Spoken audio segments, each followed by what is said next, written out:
Hello दोस्तों, मैं Aryan Shukla, business adviser and founder online business workshop. मित्रों, हम बात करना चाहेंगे कि तब जबकि हम बात कर चुके हैं कि बिजनेस कैसे स्टार्ट होता है, लेकिन अब हम बात करना चाहेंगे बिजनेस वास्तव में स्टार्ट कैसे होता है। वास्तव में बिजनेस स्टार्ट कैसे होता है कहने का अर्थ बनता है, यहाँ पर हम इस बात पर प्रकाश डालने का प्रयास करेंगे कि जैसा कि कहा गया है कि आवश्यकता के आधार पर आवश्यकता को पूरा करेगा तो बिजनेस स्टार्ट होता है, तथा सुविधा को पकड़ेगा तो बिजनेस स्टार्ट होता है, किसी प्रॉब्लम को सॉल्व करिएगा तो बिजनेस स्टार्ट होता है। ये प्रॉब्लम, आवश्यकता और सुविधा, इन तीन चीज़ों के आधार पर बिजनेस स्टार्ट होता है। लेकिन अब सब अपनी अपनी हैसियत के अनुसार आवश्यकता को पूरा करने का प्रयास करते हैं, सुविधा को देने का प्रयास करते हैं और प्रॉब्लम को सॉल्व करने का प्रयास करते हैं जिसके आधार पर कोई छोटी से छोटी कॉमर्शियल एक्टिविटी स्टार्ट होती है। जिसकी जितनी हैसियत, अर्थात जिसके पास में जितना नॉलेज है या जितना इन्वेस्टमेंट है, जितना पैसा है, जो स्किल है, जितना टैलेंट है, एक्सपीरियंस है, इन सब चीज़ों के आधार पर बिजनेस छोटे या बड़े या बहुत बड़े साइज में स्टार्ट होते हैं। अर्थात बात कर रहे हैं कि बिजनेस विभिन्न साइजों में स्टार्ट कैसे होते हैं।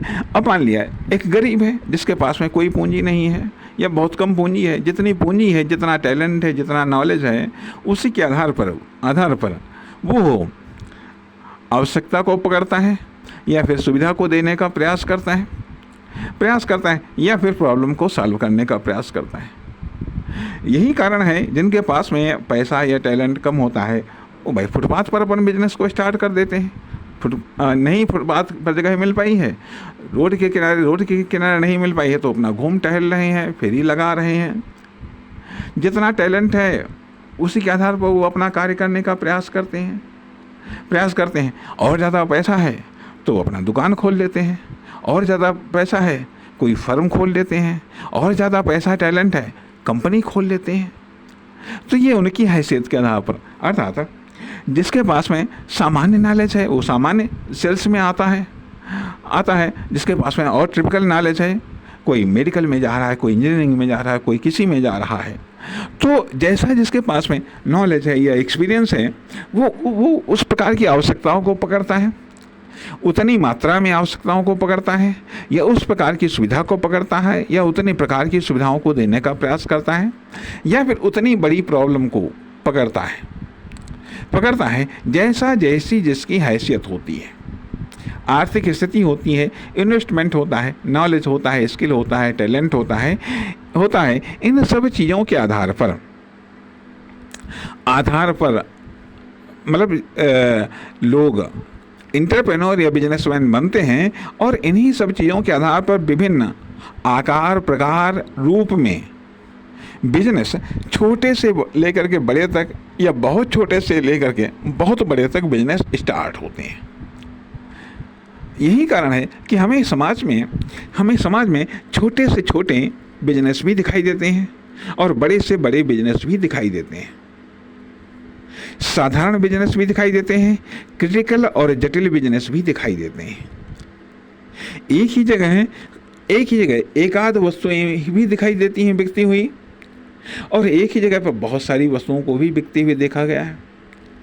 एक ही जगह पर एक आध सुविधाएं ही मिलती हैं और एक ही जगह पर बहुत सारी सुविधाओं को भी देखा गया है। एक ही जगह कुछ प्रॉब्लम को सॉल्व किया जाता है और एक ही जगह पर बहुत सारी प्रॉब्लम को सॉल्व किया जाता है।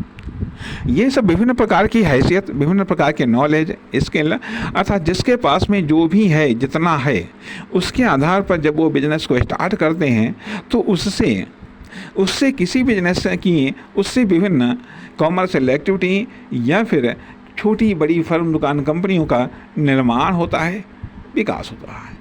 बाद में फिर अलग चीज़ें हैं कि वो टैलेंट, नॉलेज, ये सब चीज़ें, इनके आधार पर विकास होता है। लेकिन कुल मिला करके जो नॉलेज, स्किल, टैलेंट, आर्थिक स्थिति, इन सब की जो मात्रा है उसके आधार पर आधार पर छोटे बड़े रूप में विभिन्न जगहों पर आवश्यकता, सुविधा और प्रॉब्लम को सॉल्विंग को ले करके बिजनेस स्टार्ट होते हैं। नमस्कार, धन्यवाद।